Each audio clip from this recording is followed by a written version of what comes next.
Hi, my name is Roger Schluter. This video is actually about how interest rates are set by the SBA, how they go about getting those rates that you get when you get an SBA loan with your bank. The video will really go over how the interest rates are set on the SBA loans by SBA. And stay until the end and I'll show the difference between the SBA 7A rate and a 504 rate on a comparable asset. SBA does not set rates. It used predetermined benchmark rates that are set by using either the prime rate or by using the 10-year Treasury rate. The SBA only really has two main programs. The first is the SBA 504 program, and the second is the SBA 7A program. The 7A really includes all the other loan programs that are offshoots of the SBA 7A program, and a lot of these have the same rules and regs. That the 7A does. So anyway, the SBA 504 program rate is kind of straightforward. The rate is set monthly for loans of 20 years and 25-year maturity. The 10-year maturity is set bi-monthly, meaning every other month. The SBA 504 note is usually about 1% over 10-year Treasury.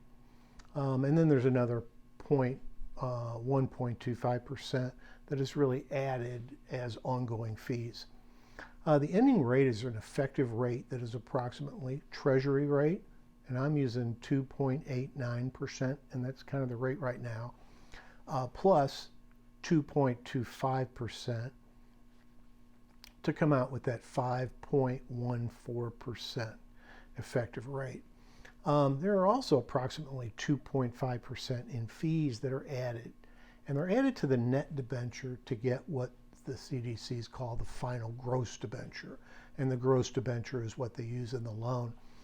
These fees will increase the effective rate approximately 0.56%. So really you're going to have a 5.14% plus 0.56% to equal a 5.70%.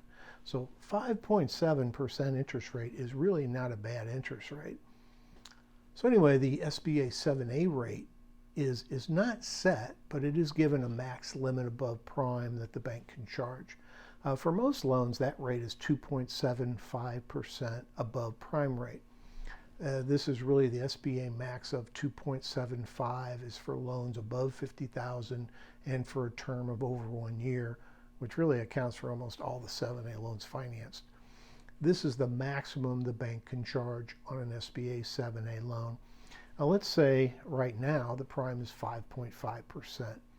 Then the max SBA 7A interest rate is 5.5%, the prime rate, plus 2.75%. And that equals 8.25% for the SBA 7A loan.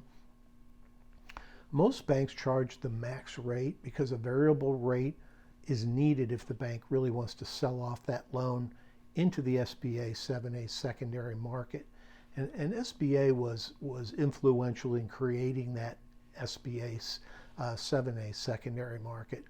So anyway, it's well established and a lot of banks use it. So that's kind of the reason they all use the maximum rate. They can use a lesser rate, but most of them will not.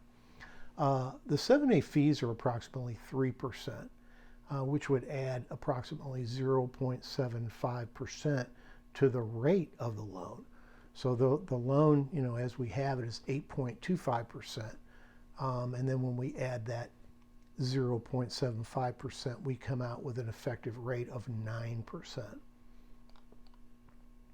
So really, if we want to compare the SBA 504 loan to the SBA 7A loan, we need to be aware of the assets that are being financed. The SBA 504 loan can only be used for fixed assets, meaning real estate, equipment, furniture, fixtures. The 7A loan could be used for almost any purpose, including inventory and working capital. The rates when comparing an SBA 504 loan and an SBA 7A loan have to be an asset that is SBA 504 eligible to be able to match apples to apples. So we have a real estate loan, for an example, and the 504 rate, including fees, the effective rate, so to speak, will most likely be approximately 5.7%. And so anyway, the SBA rate, or the 7A rate, will most likely be 9%.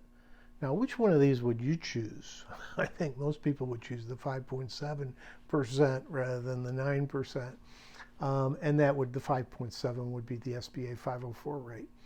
So anyway, the rate winner will always be the SBA 504 loan rate, just because, for comparable assets, just because it's a lower rate.